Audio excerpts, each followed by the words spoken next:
Hello dears, welcome to Life Motive. ഞാനിന്ന് വന്നിട്ടുള്ളത് പുതിയൊരു ടോപ്പിക്കുമായിട്ടാണ്. അവഗണന എങ്ങനെ നേരിടാം. ഒരു മനുഷ്യൻ്റെ ഏറ്റവും വലിയ ശക്തി എന്ന് പറയുന്നത് ആത്മാഭിമാനമാണ്. ചാണക്യൻ്റെ വാക്കുകളാണിവ. ഒരു വ്യക്തിയെ വിലയിരുത്തുന്നതിന് മുമ്പ് അവൻ്റെ ചിന്തകളെയും പ്രവൃത്തികളെയും നിരീക്ഷിക്കണം. നാം മറ്റുള്ളവരെ നിരീക്ഷിക്കാതെ നമ്മളെ തന്നെ നിരീക്ഷിക്കണം. നാം മറ്റുള്ളവരുടെ അംഗീകാരത്തിനായി കാത്തു നിൽക്കാതെ സ്വയം വിലയിരുത്തുക. നമ്മുടെ ഉള്ളിലെ കഴിവിനെ കണ്ടെത്താം. നമുക്ക് നേടാനുള്ള ലക്ഷ്യത്തിൽ നമുക്ക് ശ്രദ്ധ കേന്ദ്രീകരിക്കാം. നമ്മുടെ ലക്ഷ്യം എന്താണെന്ന് വ്യക്തമായ ധാരണയുണ്ടെങ്കിൽ അതിനുവേണ്ടി മാത്രം നമുക്ക് പരിശ്രമിക്കാം. ഒരാളുടെ അവഗണനയെപ്പറ്റി ചിന്തിച്ച് നമ്മുടെ സമയം പാഴാക്കേണ്ടതില്ല. ലക്ഷ്യത്തിൽ എത്തിച്ചേരാനുള്ള വഴികൾ നോക്കാം.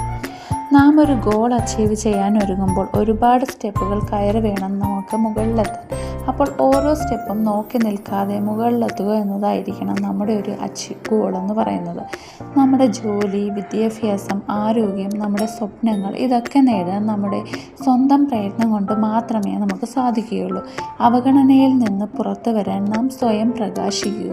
നാം നമ്മുടെ ലക്ഷ്യങ്ങൾക്കായി കഠിനമായി അധ്വാനിക്കുമ്പോൾ മറ്റുള്ളവരുടെ ശ്രദ്ധ നാം യാചിക്കാതെ തന്നെ നമ്മളിലേക്ക് വരുന്നു. അവഗണനയുടെ വേദനയിൽ നിന്ന് പുറത്തു വരാൻ നമ്മുടെ ചിന്തകളെ നിയന്ത്രിക്കാം. നമ്മുടെ മനസ്സിൽ ഒരുപാട് നെഗറ്റീവ് ചിന്തകൾ വരുന്നു. അവയൊക്കെ ഒരു പേപ്പറിൽ എഴുതിയ ശേഷം നമുക്ക് അത് നശിപ്പിച്ച് കളയാവുന്നതാണ്. ഏറ്റവും എഫക്റ്റീവായിട്ടുള്ള ഒരു മെത്തേഡാണ്. നിങ്ങളെല്ലാവരും ഒന്ന് ചെയ്തു നോക്കുക. നമ്മളെ അവഗണിക്കുന്നവരെ വിട്ട് നമ്മളെ പരിഗണിക്കുന്നവരുമായി കൂടുതൽ സമയം ചെലവഴിക്കുക. വലിയ വലിയ ലക്ഷ്യങ്ങൾ നേടുന്നതിന് ക്ഷമ അത്യാവശ്യമാണ്. അതിന് സ്ഥിരമായ പരിശ്രമവും നമുക്ക് വേണം. ഓരോ ദിവസവും ലക്ഷ്യത്തിലെത്താനായി പരിശ്രമിച്ചു കൊണ്ടേയിരിക്കുക. അപ്പോൾ വിജയം നമ്മുടെ അരികിലെത്തുക തന്നെ ചെയ്യും. നാം പ്രതീക്ഷിച്ച സമയത്ത് ലക്ഷ്യങ്ങൾ നേടാനായില്ലെങ്കിലും വിഷമിക്കാതെ മുന്നോട്ടേക്ക് തന്നെ പോവുക. പരാജയത്തിൽ നിന്നും പുതിയ പാഠങ്ങൾ ഉൾക്കൊള്ളാൻ സാധിക്കും. ക്ഷമയോടെ കാത്തിരിക്കുക. അവഗണനയെ ഒരവസരമാക്കി കാണുക. നമ്മുടെ വാല്യൂസ് എല്ലാം തിരിച്ചറിയുക. നാം നമ്മുടെ കഴിവിനെ തിരിച്ചറിയുക.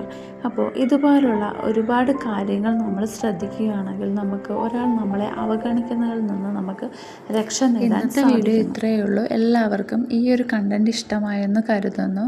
അപ്പോൾ എല്ലാവർക്കും താങ്ക് യു ഫോർ വാച്ചിങ്.